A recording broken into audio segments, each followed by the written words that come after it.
दूरदर्शनवरतील महाभारत या सिरियलबद्दल महत्त्वाच्या काही गोष्टी आज मी तुम्हाला सांगणार. द्रौपदी या अत्यंत महत्त्वाच्या भूमिकेसाठी सुरुवातीला बॉलिवूड अभिनेत्री जुही चावला हिची निवड झाली होती.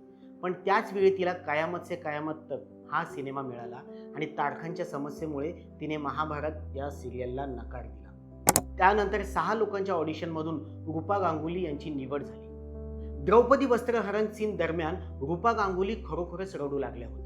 द्रौपदीच्या वस्त्रहरणाचा सीन मालिकेचा सर्वात मोठा टर्निंग पॉइंट होता.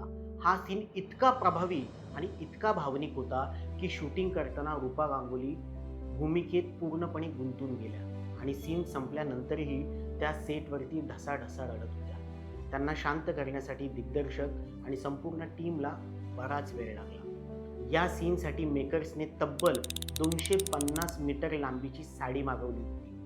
भीमची भूमिका मिळवून देणारा तो पैलवान, भीमची धिप्पाड भूमिका साकारणारे प्रवीण कुमार सोनी हे अभिनय क्षेत्रात येण्यापूर्वी आंतरराष्ट्रीय स्तरावरील ॲथलीट होते. त्यांनी आशियाई खेळांमध्ये भारतासाठी 2 सुवर्णपदकं जिंकली होती. त्यांच्या अवाढव्य शरीरामुळे B.R. चोप्रा यांनी कोणतीही ऑडिशन न घेता त्यांना थेट भीमाच्या भूमिकेसाठी साईन केलं होतं. फिरोज खान यांचं नाव बदलून अर्जुन झाले.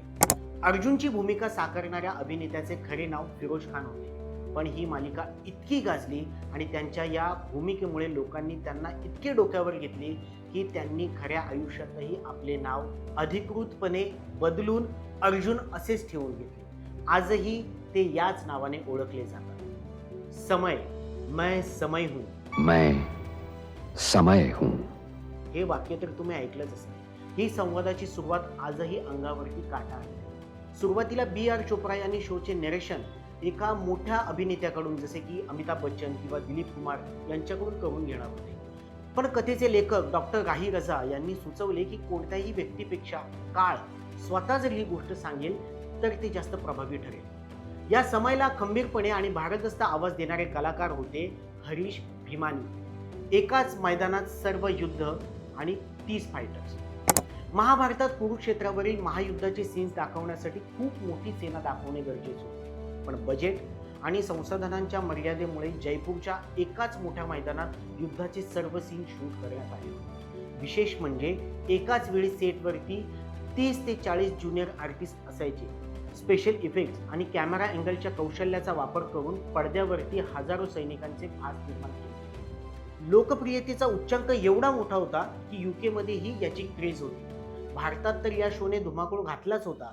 पण जेव्हा हा शो युनायटेड किंगडममध्ये BBC वाहिनीवरती प्रसारित झाला तेव्हा तिथे दुपारी 5 वाजता तब्बल 50 लाखांपेक्षा जास्त ब्रिटिश प्रेक्षक हा शो पाहत असत, जो त्या काळातील परदेशी शोसाठी एक मोठा रेकॉर्ड होता.